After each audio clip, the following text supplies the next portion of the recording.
Guys, thank you for a fantastic panel. Wiley, Ted, Tassos, William. The container market has clearly had an extraordinary couple years. I think we talk about the economics and assets and charter rates, but I think the service that that industry provides to the global economy can't be understated either. But as Wiley said, we live in kind of unprecedented times, and it's good to see that owners are being very careful. So now we're going to move to another super hot shipping sector that's kind of related to the supply chain theme, which is car carriers. And very pleased to introduce Stefan Rindfleisch, who's a partner at Ehlermann, Rindfleisch, and Gadow. He's come all the way from Hamburg, Germany to be with us. So Stefan, come on down.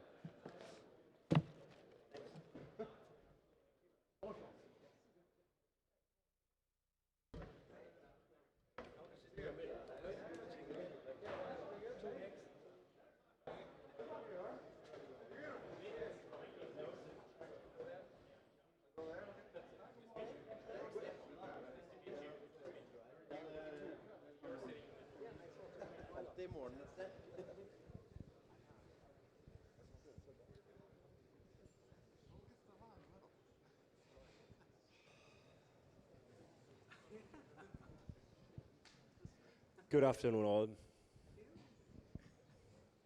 I thought, why were you asking me to moderate this panel? I don't even have a car, to be honest. I gave my car away a year ago, and I never used one. I never used one. So, who's having a car here on the panel, guys? 1, 2, 3, 4. Okay. And who's having an electric car? 2. Okay. Very good. I thought maybe because I'm German and you believe I have a genetic a competence for cars and car carrying or so, it's completely false. Germany's newest car manufacturing site has been built by a person called Elon Musk. He's just recently said it's a cash burning machine. So it doesn't seem to be so far a very big success. But anyway, I give my very best here for this panel. The car carrier market, I assume that not all of you are so familiar with it. That's why I give you very few facts. It is what you would say a niche market, certainly. We have 90,000 ships worldwide, and there's about 760 car carriers only. That's not a big amount. It's a very limited amount of operators and owners. The top operators, top 7 operators control about 65% of the entire worldwide car carrying market. Most of them being located, all of them in Asia or in Norway. The ships transport between 2,000 and 8,500 CEU, that's the car equivalent unit. The main trading routes are Europe outbound and Asia outbound. And like in other segments of shipping, we just heard it, for instance, from the container industry, you know that also in car carrying we have operators and we have tonnage providers. The typical time charter duration is between 2 or 3 and 10 years. When I had last to do with a car carrier, I was actually asked by a client who wanted to convert his car carrier in a livestock carrier, which was a challenging project, I can tell you. The market was that bad. I understand the market is better these days. And with that, I'm asking Peter Haugen, who is our analyst here on the panel today, ladies and gentlemen. And he is an analyst nowadays working with ABG Sundal Collier. He has also worked for banks, and he's always been in the shipping industry, and he's looking at quite a number of car carrier operators. So Peter, 60, maximum 90 seconds. How's the market doing these days in car carrying? Much better than almost ever before. So I remember downgrading car carriers back in, I think it was April 2020, sitting in my basement in Oslo, locked down and psyched out, and I thought that, well, if we were not going to die, we're at least not going to buy a new car. But we did. So over the past 18 months, or almost now 2 years, we've seen well, the best example is probably on my far right here. Georg, you had to sort of sublet your vessels. If you had a 6,500 TEU vessel, that would be $10,000 2 years ago. Now it's 60. So that's 6 times. And that has come in a time period in which cars are not growing in either sales nor exports. So there has been some effects from the container segment, not much. There is a little bit overlap of cargo. Something is capable of rather go on a car carrier compared to a container ship. But just to put some more numbers to it, Stefan, I think the one thing which was very interesting in 2021, China exported more than 1 million cars in 21. I think it was 1.3, up from some 800,000 in 2020. So the only country that contributed with growth in 2020 on the export side was China, and they produce more than 20 million cars per year. So compared to you guys in Germany, they are sort of 4 times as large. And that's where growth is going to come from. But the answer to the question, they're doing very good. And I suspect them to do good in 23, 24, because fleet growth is almost non-existent. Yeah. Yeah, of course, we're coming to fleet growth and how to finance it and what your plans are on this. Georg, Petter was already mentioned it.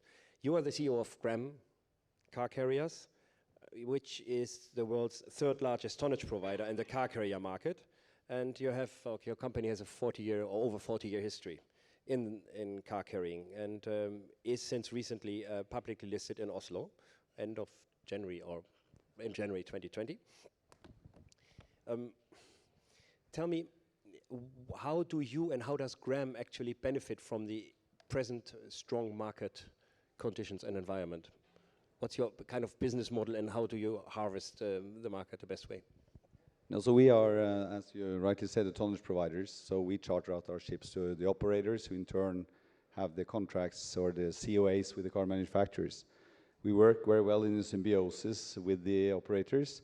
They win some contracts, they lose some contracts, so then they can have the flexibility of adjusting their fleets, and then we can provide our fleet or our ships to them. I mean, you can take an example, one of the big operators, Glovis, they operate about 100 ships, they own 30, so at any given time they charter in about 70 ships. So that means companies like us, other tonnage providers, can be very active in assisting them with that. And right now, it's fairly classic, like most shipping segments. When you have underinvestment since 2014 and a negative fleet growth for a prolonged time, it will pop. It's just the nature of gravity and how the world works. So we had COVID. People decided, they panicked to scrap an extra 25 ships. It shouldn't have been done. So now the market is super, super tight. And we have open positions. We have 18 ships, and half of them are open next year. So I think we're pretty well positioned to ride this market. And as was said by the earlier colleague from the container market, the operators are now more and more concerned that they will have sufficient tonnage to lift the volumes that are being offered and shown by the manufacturers. So they go longer when the market is higher, which is great for us. That means our shareholders get the best dividends we've seen ever. Is that so that you already see your customers, the shipping companies who are chartering in your tonnage, are asking for longer periods, or what is there a tendency visible already? Yeah, I mean there are short-term quick needs, so they're pretty much in the one year horizon, or they're in the long, the 5 to 6 to 7 year horizon. And I think it's, as you said, it's a niche market. It's quite tight. It's small. It's visible. Everyone knows what's around. Everyone knows which ship is coming up for rechartering. So if one operator pinches one that sort of belongs to me, according to another operator, it's full panic. They need to go and take another ship, and just drives the rates straight up. Is there an easy access to the market for a tonnage provider that people just come finance a car carrier? I don't want to create more competition to you among the audience here, but just to say, I get a finance, and if this market is so interesting, I'm going to charter it out, and the market is happy, the prices will go down. Is there a high barrier for the car carrier market to do what you do? I think in a shipping context it's high, but not. But if you compare to all other industries, we're not doing moon landings or anything like that sort. But you know, it's built over confidence, a track record. These charters are the car manufacturers are very conservative. They're very important to them that they know who is running the ship, so that they make sure that the product, you know, they're new cars, right? It's got to look great. It's got to smell great. You can't be smelling like old seagulls and full of scratches, right? That doesn't work. No, but joking aside, I mean, if you're carrying oil or dry products, I mean, it's dust and it's all kinds of bagged stuff. It's very different. It's a delicate product. It needs to be there on time. It needs to look great, smell great. And we have done that for 40 years. And that's why the operators just love to charter with us, because they know we deliver that product, right? To do justice to all those who transport dust around the world and garbage and all the other stuff, they take a lot of care about their cargo as well, believe me. Of course. Josh, you are the executive vice chairman of Liberty Global Logistics.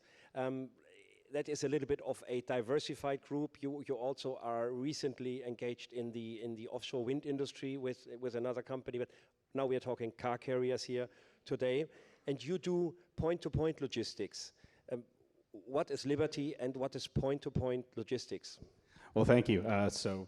Liberty Global Logistics is an end-to-end multimodal logistics company with a core focus using car carrier assets around the world.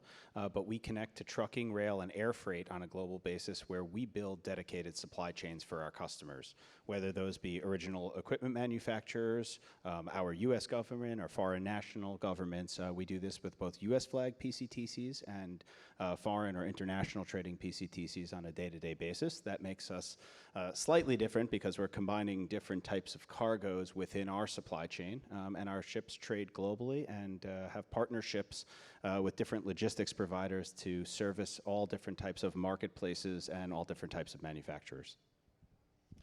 Thanks.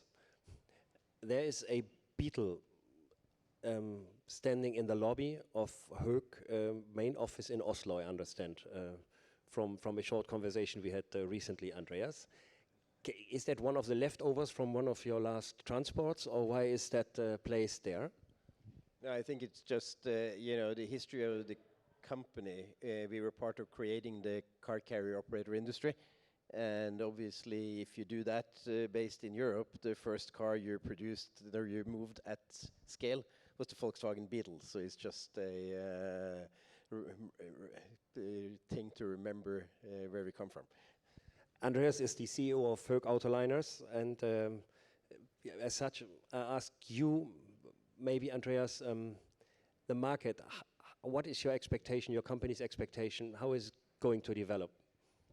I mean, I think you share everything that's being said here, that, you know, because of a miserable decade that have made sure that nobody have built the capacity, and there's been sort of a slow underlying growth, we're now in a situation where, you know, there is a shortage of capacity, and we are probably several years away from any kind of balance. I think I would, as Georg said, I would be quite concerned if we were one of the operators that had 2/3 of our capacity on outgoing charters. Fortunately, we are operating our own vessels and are so less exposed to that. But I think the most important thing, I think the most important both opportunity and threat to our industry is, we talked a lot about decarbonization here today. There is a change in the market. And you know, we've just ordered 8 new ships. We have options for 8 more. Those ships are more different from the vessels delivered in 2019 and 20 than those were from the first ones we built.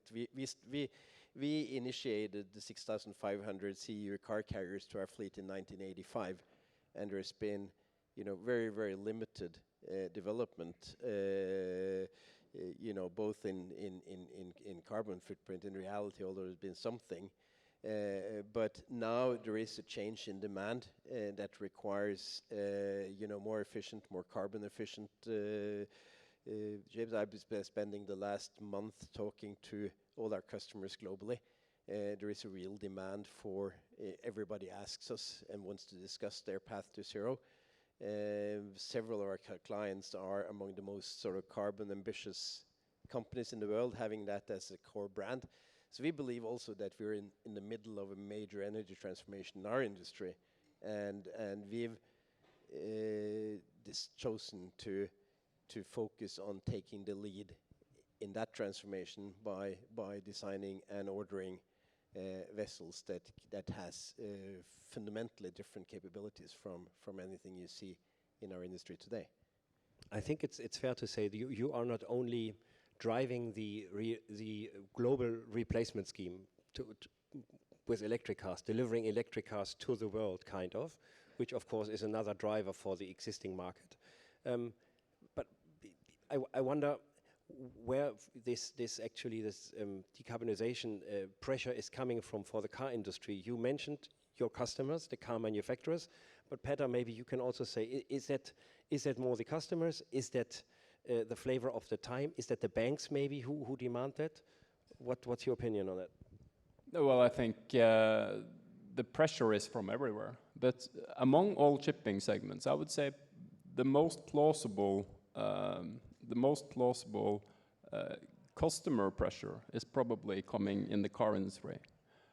For the car manufacturers, it seems to be more important, relatively, compared to the rest of the shipping segments, to be on their side capable, saying to their clients that we deliver carbon, if not free, at least less carbon intensive, both transportation and the final product, which is the electric car.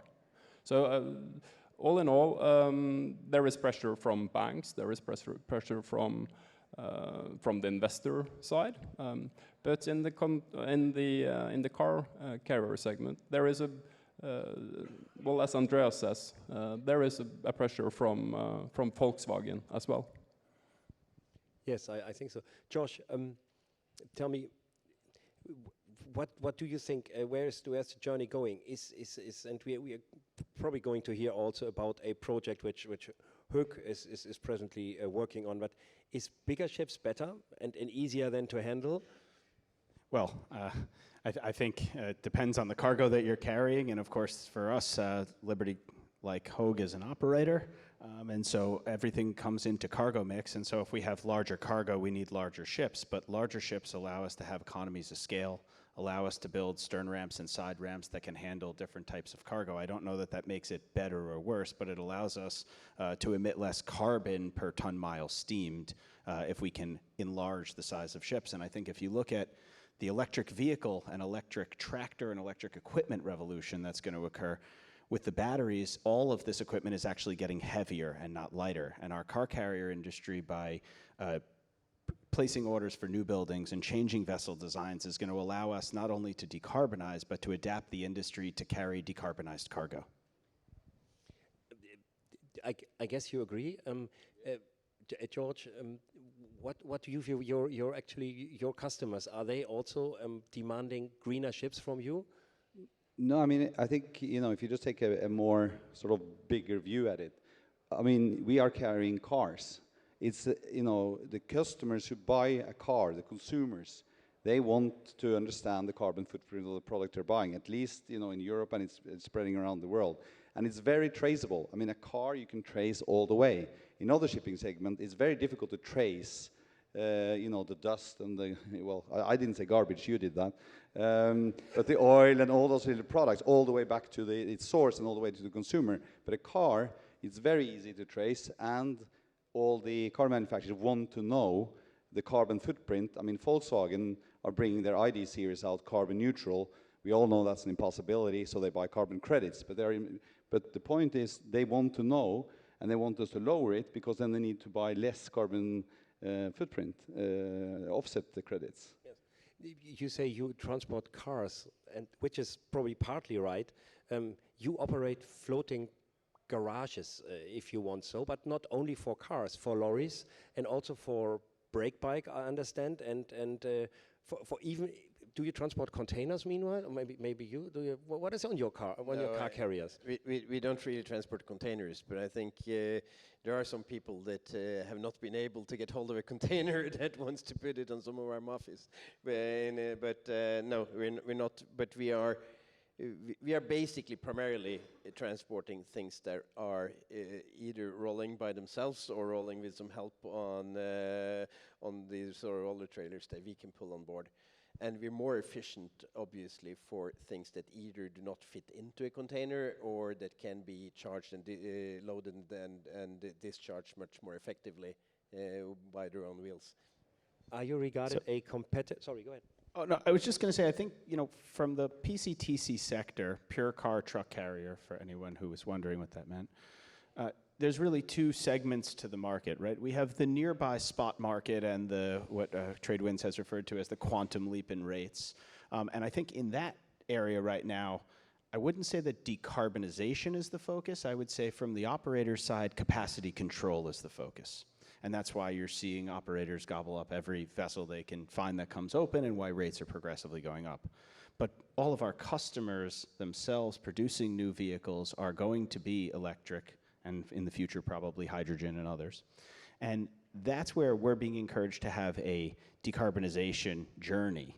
And we have to have a future car carrier market. And I think it would be good to separate, for at least the audience purposes here, that the spot market needs are actually about moving cargo that's produced in the supply chain to meet quarter-end or year-end requirements, and that the customers today would prefer a decarbonized asset, but there's not that many decarbonized car carriers that are available.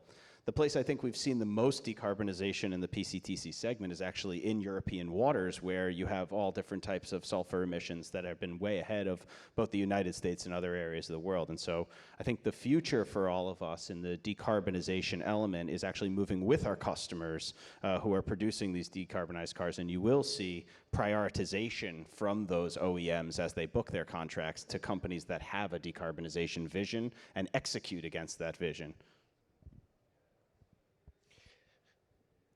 Thanks. I understand that we need about 100 to 200 new car carriers in the years to come. At least this is what I believe I read in one of your reports in the next, say, 5 to 7 years. Who's going to finance that? Some of the companies being represented here are listed, so part of it may come. But do you work together with? Let's start with you, maybe Georg. Are there banks? Do all banks principally do car carrier financing, or is that just a smaller group compared to other segments? Well, no, it is a smaller group. There are some banks who, don't really like the sector, so they have defined themselves out of it. But there's more visibility on cash flows now, and banks love cash flows. So now that they can put it into the spreadsheet, actually the numbers do work.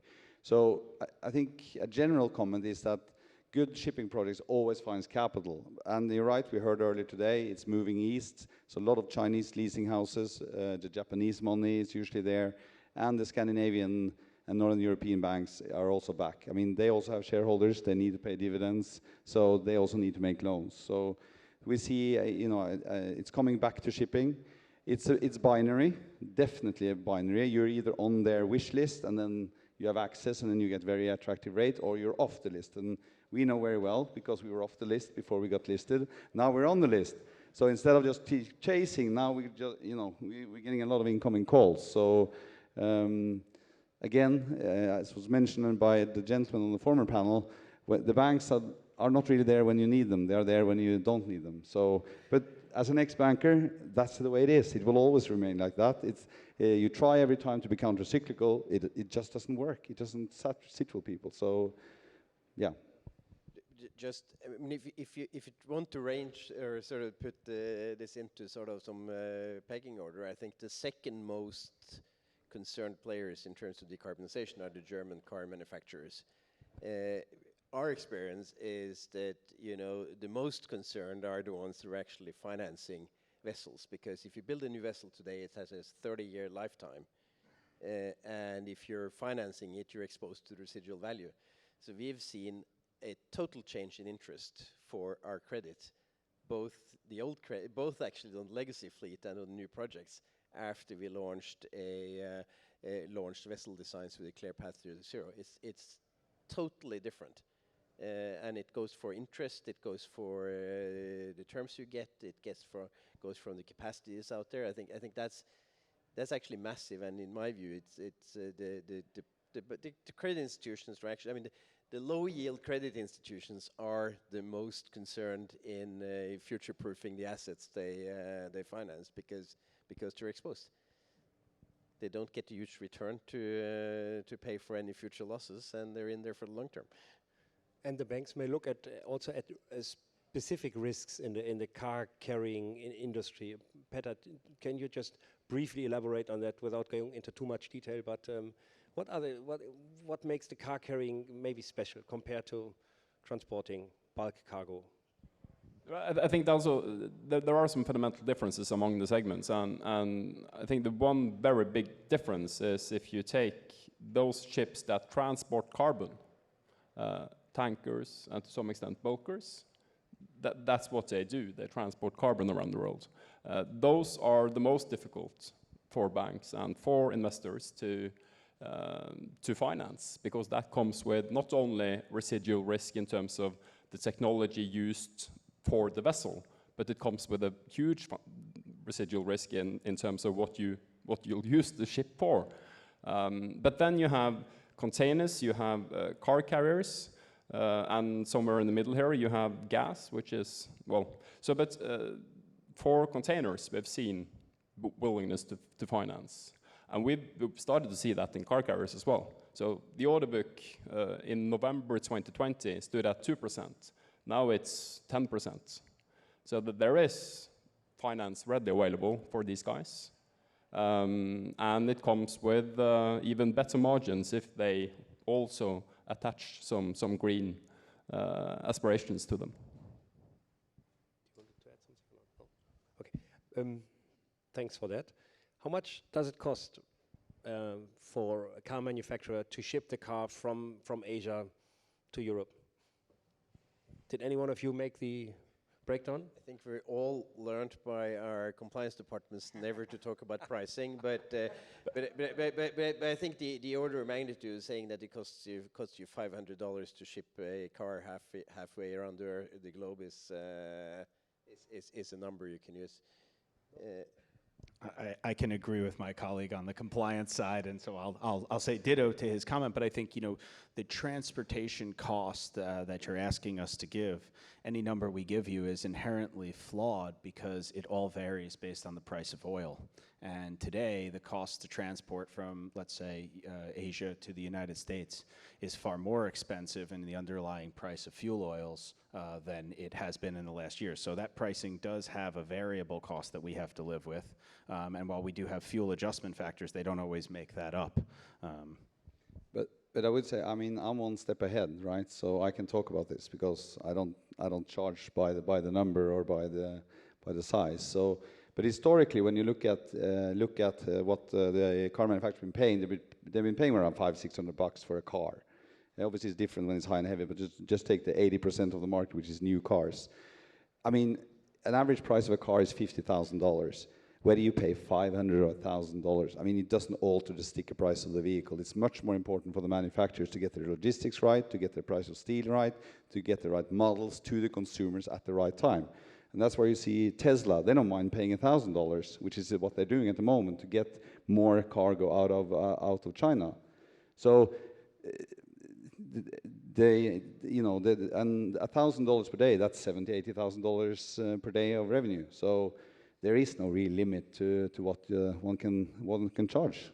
Isn't that nice? There is no limit to that. That's really fantastic. I think, you know, from the operator's side, you know, there's one thing to talk about how much it costs to move a car. I think the real underlying question from the operator side is how much do we get paid to move that car? And I think we've seen the OEMs advance tenders in the last few years to get ahead of what is now the car carrier boom. And I think the underlying fundamental here is that to support the market at where it is and where it is going, including the cost of increased shipbuilding price with decarbonized assets, the underlying freight rates also have to increase as well.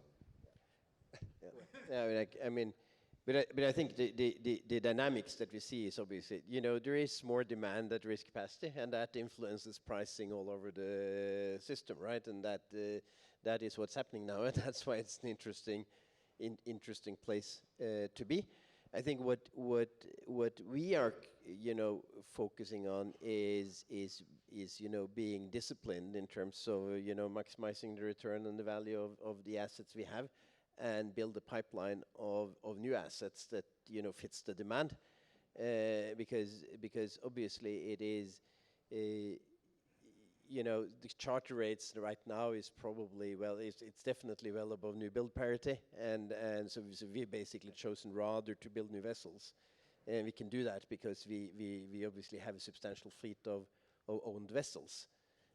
But that's kind of the interesting game in this industry is going to be for the next 5, 6, 7 years, when you're starting to get new builds into the play, and we want to make sure that we place ourselves in a sustainable way. We maximize value of the assets we have. We create a good pipeline of strong assets to go forward, and we make sure that we do not enter into contracts that becomes a big liability 3 years down the road.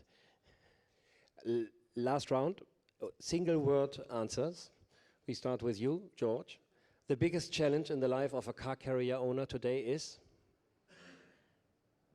Finding one. No, I think it. One word. Sorry, Kai, come on. One word, then I'll just use decarbonization to do something. Decarbonization, Peter. The biggest challenge in the life of a car carrier owner today is? Finding ways to spend the money. Yeah, single word, the Analyst, you see this. I'm going to use a hyphenated approach, long-term secured freight contracts. Okay, and last one, and we start with you, Josh. The biggest fun in the life of a car carrier today is? The biggest fun? Yes. One word. Cargo mix.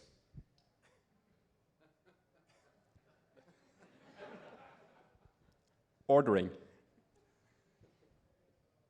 Basically talking with customers, wanting solutions rather than just price. That was 18 words. I'm going to explain this to you again. No. So, okay, customers and find the market if you want. So, yeah. Dividends. Okay. Thanks, gentlemen. Thank you very much.